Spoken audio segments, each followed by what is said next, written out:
Friends, welcome to our kids time channel. இன்றைக்கி வந்து பார்த்திங்கன்னா English grade 8 supplementary chapter 2 children at work அப்படின்ற lesson தான் வந்து பார்க்க போகிறோம். இந்த லெசனோட ஆத்தர் பேர் என்ன அப்படின்னா கீதா உல்ஃப். இவங்க இந்த லெசனை எப்படி எழுதியிருக்காங்க அப்படின்னா, ஒரு பையன் வந்து எவ்வளோ கஷ்டப்பட்டு வேலை செய்கிறான் அப்படின்ற பற்றி தான் எழுதியிருக்காங்க. இந்த கதையில் வந்து ஒரு பொண்ணு ஒரு பையன், அவ்வளோதான் அட்லீஸ்ட்.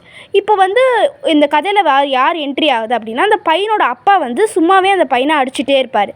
இந்த அப்பா எவ்வளோ தான் அடிப்பார், அந்த பையன் எவ்வளோ தான் தாங்குவான். அவனால் தாங்க முடியல, அவன் குட்டி பையன்ல. அதனால் அவன் வந்து வீடை விட்டு வெளியே வந்துடுறான். வீடை விட்டு ஓடி வெளியே வந்துடுறான். இவன் ஓடிட்டே எங்கே போகிறான், இவனுக்கும் பயமாக இருக்குது, எங்கே போகிறதுனே தெரியல குட்டி பையன்.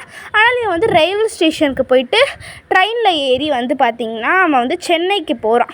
ஓகேவா? சென்னைக்கு போகும்போது அங்கே ஒரு பொண்ணு இருக்குது. ஒரு பொண்ணு வந்து ஏழை பொண்ணு இருக்குது. அவன் வந்து ஸ்டூல் மேலே உட்காந்துட்ருக்கான். அப்போ இந்த பொண்ணு வந்து பேசுது, ஹாய் நீ என் கூட வரியா அப்படின்னு வந்து பேசுது. ஆனால் இந்த பொண்ணை பார்த்தோன்னே அவனுக்கு வந்து என்ன இந்த பொண்ணு இப்படி இருக்கே, இந்த பொண்ணு கூட ஹாய்ன்னு சொல்லும் போது கூட அந்த பையன் பேசவே இல்லை. ஸோ இந்த பொண்ணு வந்து நான் ஃபுட்டு வாங்கி தரேன் என் கூட வா அப்படின்னு சொல்லிட்டு கூப்பிட்ட போது சரி அவனுக்கும் பசிக்கிறதுனால வந்து அவன் கூட போகிறான். இவன் வந்து இந்த பொண்ணு வந்து ஒரு மண்டபத்துக்கு வந்து கூப்பிட்டு போகுது. ஆனால் மண்டபத்துக்குள்ளே போக முடியாதுல்ல, மண்டபத்துக்கு வெளியே இருக்க அந்த குப்பை தொட்டியில் வந்து 2 வாழைப்பழமும் வடையும் இருக்குது. அதை எடுத்து வந்து தருது. ஆனால் அந்த பையன் வந்து எனக்கு வேணாம் அப்படின்னு சொல்கிறான். இருந்தாலும் அந்த பொண்ணு வந்து இந்தா உனக்கு பசிக்குதுல சாப்பிடணுன்னே அந்த பையன்கிட்ட ஒரு வாழைப்பழமும் வடையும் தருது. அந்த பொண்ணு வந்து ஒரு வாழைப்பழத்தை சாப்பிடுது. ஓகேவா? இந்த மாதிரி அவங்க கொஞ்சம் பசி தீர்ந்த உடனே அவங்க வந்து போகிறாங்க. அந்த பொண்ணு வீட்டுக்கு வந்து இந்த பையனை கூப்பிட்டு போயிட்டு இதுதான் என் வீடு அப்படின்னு வந்து அந்த பொண்ணு சொல்லுது. அந்த பொண்ணும் வந்து அவனும் வந்து இதுதான் அந்த வீடா அப்படின்னு சொல்லிட்டு அவனும் வந்து கொஞ்சம் கஷ்டப்படுறான். ஓகேவா?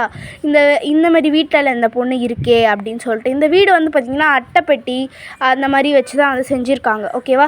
சரி, இதை கஷ்டத்தோடு இந்த ஆத்தர் என்ன சொல்ல வராங்க அப்படின்னா, பேரண்ட்ஸ் வந்து பார்த்திங்கன்னா அடிக்கக்கூடாது, பாசமாக இருக்கணுன்றது தான் இந்த லெசனில் வந்து சொல்கிறாங்க. ஓகேவா? முடிஞ்ச அளவுக்கு வந்து அவங்கள வந்து அன்பால் சொல்லி புரிய வைக்கலாம், ஆனால் வந்து அடித்து சொல்லி புரிய வைக்கக்கூடாது. அதனால் எல்லா ஃபாதருமே உங்கள் பசங்க மேலே நல்லா அன்பாக இருக்கணும். ஓகேவா? சரி, ஓகே ஃப்ரெண்ட்ஸ், பாய். மறக்காமல் லைக் ஷேர் பண்ணி கமெண்ட்ஸ் பண்ணிக்கோங்க.